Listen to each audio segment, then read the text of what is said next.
ආයුබෝවන් ආදරණීය ප්‍රේක්ෂකයන් හැමදෙනාගෙන්ම ඉතාමත් ආදරයෙන් පිළිගන්නවා මගේ CG හෙට්ටිආරච්චි YouTube නාලිකාව ඔස්සේ අපි කලින් වීඩියෝවෙන් මේෂ ලග්නය ගැන කතා කළා.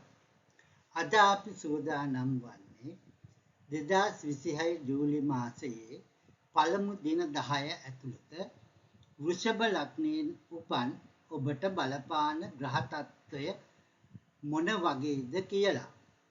ඉතාමත් සවිස්තරාත්මකව සොයා බලන්න සූදානම්. සාමාන්‍යයෙන් පලාපල කතනයට වඩා එහා ගිය ඉතාමත් නිවැරදි ජ්‍යොතිෂ ක්‍රමවේදයක් වන සමුදාය අෂ්ටක වර්ග එසේත් නැත්නම් සර්ව අෂ්ටක ක්‍රමයට අනුව මේ අපි විශ්ලේෂණය සිදු කර තියෙනවා.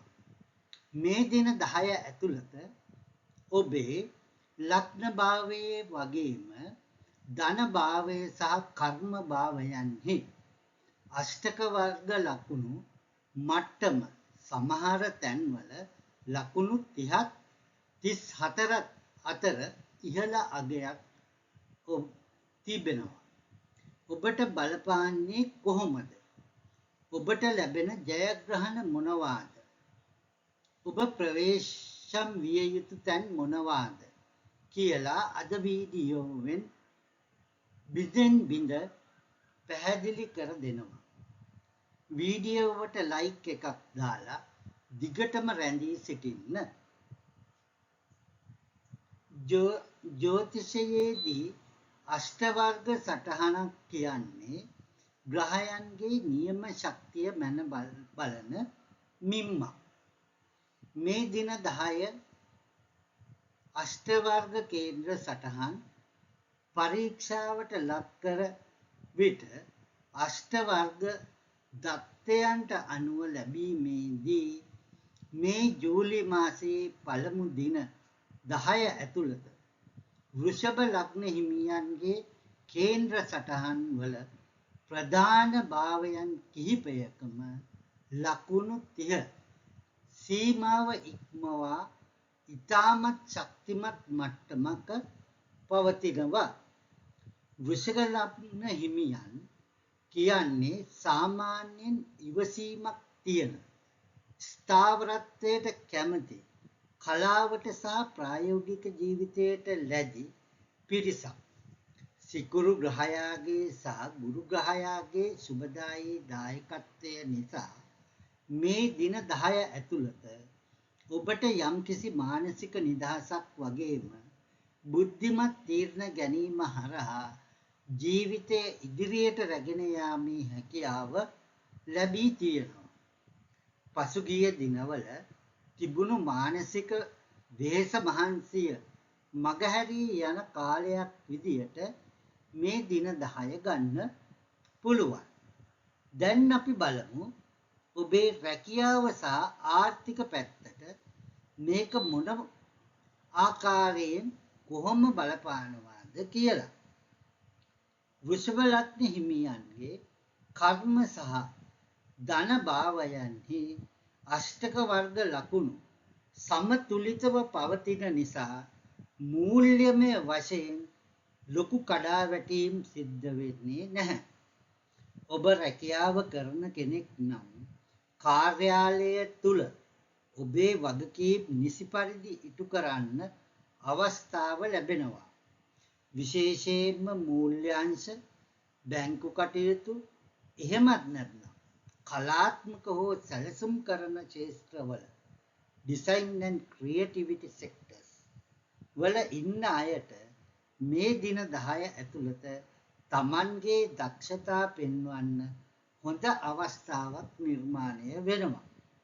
ව්‍යාපාර කරන අයට අලුත් පාරිභෝගිකයන් ආකර්ෂණය කරගන්නත් ලැබීමට තිබුණු ණය මුදලක් හෝ හිග මුදලක් නැවත ලබා ගන්නත් මේ කාලය තුල මඟ පෑදෙනවා.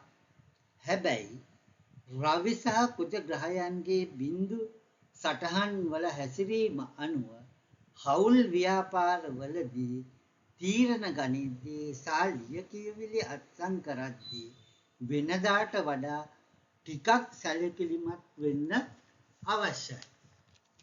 ඒ වගේම පෞල් ජීවිතය හා සමාජ සම්බන්ධතා ගැන කතා කළහොත් වෘෂභ ලග්න හිමියන්ට මේ දින 10 ඉතාමත් සාමකාමී පරිසරයක් ගෙන දෙනවා.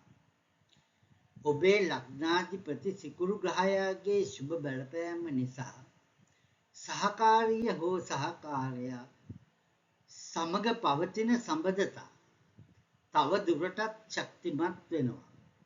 පවුලේ අය වෙනුවෙන් කාලය සහ ශ්‍රමය වැය කරන්න ඔබට සිද්ධ වේවි. ඒ වගේම ඔබ නිවස අලුත් වැඩියා කිරීමට, නිවස අලංකාර කිරීමට හෝ අලුත් බිම් කොටසක් වාහනයක් මිලදී ගැනීමට බලාපොරොත්තු ඉන්නවා නම් ඒ සම්බන්ධ මූලික කටයුතු සැලසුම් කරන්න මේ දින 10 ඉතාමත් සුබයි. ඔබේ දරුවන්ගේ අධ්‍යාපන කටයුතු විශේෂයෙන්ම උසස් අධ්‍යාපනය සඳහා විදේශගත වීමට හෝ වෘත්තීය පාඨමාලා තෝරා ගැනීමට බලාපොරොත්තු වන දරුවන් සිටී නම් ඔවුන්ට නිවැරදි මඟ පෙන්වීම ලබා දීමට මේ කාලය තුල ඔබට හැකියාව ලැබෙනවා. සෞඛ්‍ය තත්ත්වය ගැන බැලුවොත් සමස්තයක් විදියට අෂ්ට වර්ග ලකුණු යහපත් මට්ටමක තිබුණා. සෙනසුරු සහ රාහු වැනි ග්‍රහයන්ගේ ගෝචර බලපෑම නිසා සුළු වශයෙන් පාදවල වේදනාව, නහර ගැට ගැසීම් හෝ කලකිරීම වැනි මානසික ස්වභාවය ඇති වෙන්න පුළුවන්. ඒ නිසා අධික ලෙස වෙහෙස මහන්සි වීම පාලනය කරලා නිසි වේලාවට ආහාර සහ විවේකය ලබා ගන්න මතක තබා ගත යුතුයි. මේ කාලය තුල ඔබේ ග්‍රහ බලය තව දුරටත් ශක්තිමත් කරගන්න බුදුන් වැඳීම, ආගමික වත්පිළිවෙත්වල නිරත වීම වගේම විශේෂයෙන් සිකුරාදා දිනවලදී සුදු පැහැති මල් පූජා කර ආශිර්වාද ලබා ගැනීම ඉතාමත් සුබයි. හැකි සෑම විටම වැඩිහිටියන්ට ආබාධිත අයට උපකාර කිරීම මගින් ඔබේ ජීවිතයට පැමිණෙන බාධාවන් මගහරවා ගත හැකිය. ඉතින් වෘෂභ ලග්නයෙන් උපන් ඔබට 2026 ජූලි මාසයේ පළමු දින 10 කියන්නේ තමන්ගේ ජීවිතයේ ස්ථාවරත්වය වෙනුවෙන් බුද්ධිමත් සැලසුම් සකස් කරන්න ලැබෙන ඉතාමත් හොඳ කාලයක්. මේ කාලයෙන් උපරි ප්‍රයෝජනය ගන්න කියලා මම ඔබට මතක් කරනවා. මේ වීඩියෝව ගැන ඔබේ අදහස සහ ඔබේ ලග්නය අනුව මේ දිනවල ලැබෙන ප්‍රතිඵල පහලින් කමෙන්ට් කරන්න. වීඩියෝව ප්‍රයෝජනවත් කියලා හිතෙනවා නම් ලයික් කරලා තවත් කෙනෙකුට බලන්න ෂෙයා කරන්න. ඉදිරියටත් මේ වගේ නිවැරදි ජ්‍යොතිෂ විග්‍රහයක් නරඹන්න CG හෙට්ටිආරච්චි channel එක subscribe කරලා තියන්න. ඔබ සැමට තෙරුවන් සරණයි. වාසනාවන්ත දින කිහිපයක් වේවා. බුදු සරණයි.